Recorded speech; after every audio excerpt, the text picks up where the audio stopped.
कहते हो। उसके बाद में आता है रिफ्लेक्सेस, जो बेबी में प्रेजेंट होते हैं जन्म के समय। रिफ्लेक्सेस जो होते हैं उसमें सबसे पहला रिफ्लेक्स होता है सकिंग या रूटिंग रिफ्लेक्स।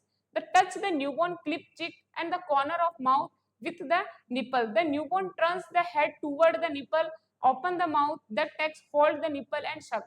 है ना। शकिंग एंड रूटिंग रिफ्लेक्स में क्या होता है, आप न्यूबॉर्न के ना चिक को ऐसे करोगे तो वो क्या करेगा, टर्न होकर क्या करने लगेगा, ब्रेस्ट फीडिंग करने लगेगा और क्या करेगा, रूटिंग रिफ्लेक्स करेगा। रूटिंग रिफ्लेक्स यूजुअली डिसअपीयर कब हो जाते हैं, 3 ईयर में, है ना, टू 4 मंथ में, but may be president for 1 year. मतलब डिसअपीयर तो हो जाते हैं लेकिन काम कब तक करते हैं, 1 ईयर तक। उसके बाद में आता है the swallowing reflex. Swallowing reflex occur spontaneously, अपने आप आते हैं after sucking and obtaining fluid. Newborn swallows in the coordination with the sucking without gagging, coughing and vomiting. आपको ये होना चाहिए कि स्वेलिंग रिफ्लेक्स अच्छे से काम कर रहा है या नहीं कर रहा, बेबी शक कर रहा है या नहीं कर रहा, उसको अंदर ले रहा है, उसके अंदर कोई गैगिंग नहीं होना चाहिए, उसको खांसना नहीं चाहिए या फिर उसको वॉमिटिंग तो नहीं हो रही है बेबी को। उसके बाद में आता है द टर्निंग नेक रिफ्लेक्स, है ना, while the newborn is falling asleep sleeping gently and quickly turn head to one side में वो क्लिक कर लेते हैं। When the head is turn to the left side, when left arm the leg extend outward while the right arm and leg flex.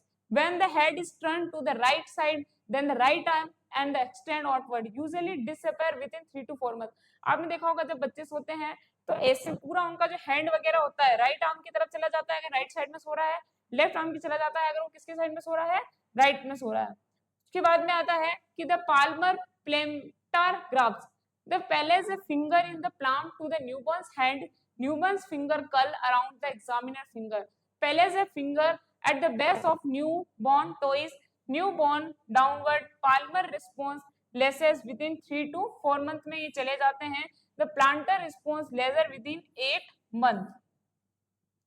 उसके बाद में आता है मोरो रिफ्लेक्स। मोरो रिफ्लेक्स क्या होता है कि जो बेबी होता है उसको सिमेट्रिकल अबडक्शन के कारण वो टर्न हो जाता है, लेग्स के कारण लेग फ्लेक्स करने लग जाता है।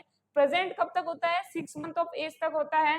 The present response lasting more than 6 month indicate the neurological abnormalities. अगर वो बाद में भी करा जाए मोरो रिफ्लेक्स 6 मंथ के बाद में तो कोई ना कोई न्यूरोलॉजिकल दिक्कत है उसके अंदर। उसके बाद में आएगा the startle reflex. Make a loud sound और clap hands near the neonate. आप ना जोर से साउंड वगैरह कुछ भी बजाओगे तो the newborn the arms adduct while the elbows flex करेगा वो अपनी एल्बो को। ये कब होता है, 4 मंथ में होता है। उसके बाद में आता है कि the Babkini reflects the beginning and the heel of the foot used to finger to stroke genitally upward along the lateral aspect of sole. Hyperextension and fanging of toes present at birth disappear at 1 year, है ना, 1 year में बंद हो जाता है। The absence of this reflex indicate the need for neurological। अगर ये किसी के अंदर ये रिफ्लेक्स नहीं है तो आपको क्या करना है, आप जब बेबी के जो ये पेट होते हैं उसके तलवे को ऐसे ऐसे करते हो तो बेबी जो है वो अपने हाथ को इनको क्या करता है, फ्लेक्स करता है। अगर ये किसी के अंदर प्रेजेंट रहेगी तो उसके अंदर कोई ना कोई न्यूरोलॉजिकल डिसेबिलिटी है। स्टेपिंग एंड वॉकिंग ये नॉर्मल होती है, जो बच्चा चल रहा है, वॉक कर रहा है ना, वो कर रहा है नहीं कर रहा, स्पेशली 3 to 4 मंथ। उसके बाद में आता है क्रावलिंग, है ना, पहले the newborn the abdomen, the newborn begins making crawling movement with the arms and leg, है ना। बेबी को अगर आप एब्डोमेन या उल्टा सुलाओगे तो वो क्या करेगा, अपने हाथ पैरों को क्रावलिंग एंड रोलिंग करेगा। द डोल साइन मतलब turn the newborn head slowly to right and left side, the eyes do not move. आप उसको राइट या लेफ्ट साइड में करोगे लेकिन उसकी आईज जो होगी वो मूव नहीं होगी। ये कितने मंथ तक होता है, 2 मंथ तक होता है। उसके बाद में आता है ब्लिंकिंग। ब्लिंकिंग मतलब क्या होता है कि जो आपकी आई होती है ना, आपने देखा होगा कि ज्यादा लाइट होती है तो आपकी जो आईलिड्स होती है वो अपने आप क्या हो जाती है, क्लोज हो जाती है। क्यों, क्योंकि आपकी आई को ये क्या करती है, प्रोटेक्ट करती है।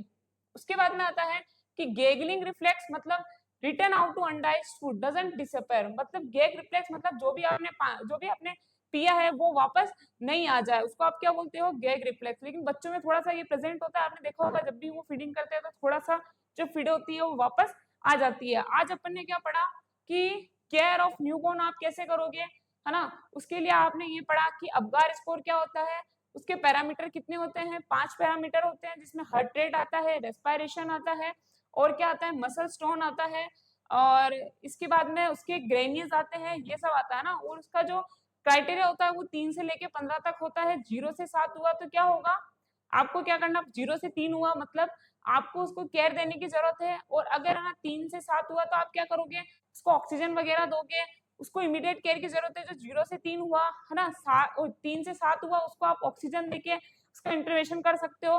7 से 10 हुआ तो आपको उसके इंटरवेंशन की कोई जरूरत नहीं है। बाकी अपन ने रिफ्लेक्सेस पढ़े जो कि एट अ बर्थ प्रेजेंट होते हैं, बाद में धीरे धीरे ये क्या होने लग जाते हैं, डिसअपेयर होने लग जाते हैं। Thank you so much.